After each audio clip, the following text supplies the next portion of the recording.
In a city with one of the largest Muslim populations in the United States, seeing a Muslim in uniform is still rare.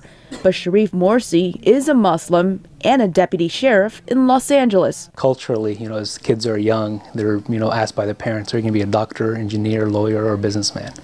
Law enforcement is not really on their list for various reasons.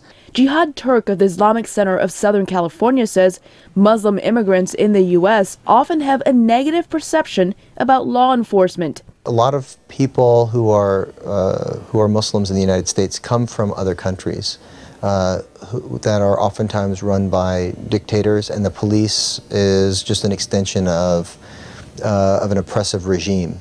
Deputy Morsi has worked for nearly 4 years to change that belief through the LA Sheriff's Department's Muslim Community Affairs Unit.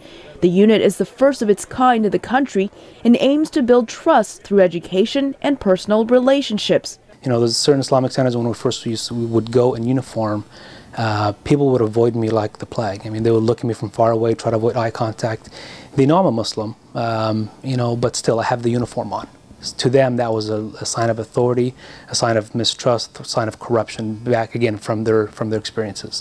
The same center I go now, I'm met with hugs and kisses and lunches, and it's been phenomenal. Morsi says the Muslim community has not only provided tips on neighborhood crime, but also about potential extremists. Los Angeles County Sheriff Leroy Baca started the Muslim Community Affairs Unit. He says the idea of public trust policing works at all levels of law enforcement. In the last 10 attacks that were solved by agencies in the federal government and FBI, 7 of those last 10 involved Muslims being part of the information flow that brought forth and revealed those particular plots. Deputy Morsi says there is one factor to radicalization. I think the biggest thing is alienation. Always feeling alienated and always considered as a suspect.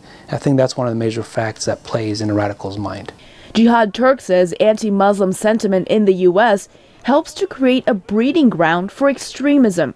If the Muslim community is perceived to be targeted, the youth from that community that then is ostracized by the rest of society might turn to extreme violence as a way to sort of push back against that. Turk says the Muslim community needs to integrate itself into society, and the public needs to know that extremists in the U.S. are not limited to self-proclaimed Muslims. While never compromising officers. To help fight Islamic radicalization and anti-Muslim sentiment, law enforcement agencies across the country are using the Muslim Community Affairs Unit's training video. The hope is that more understanding of the Muslim culture will lead to respect and trust from both sides, so police and Muslims can be partners in fighting crime. Elizabeth Lee for VOA News, Los Angeles.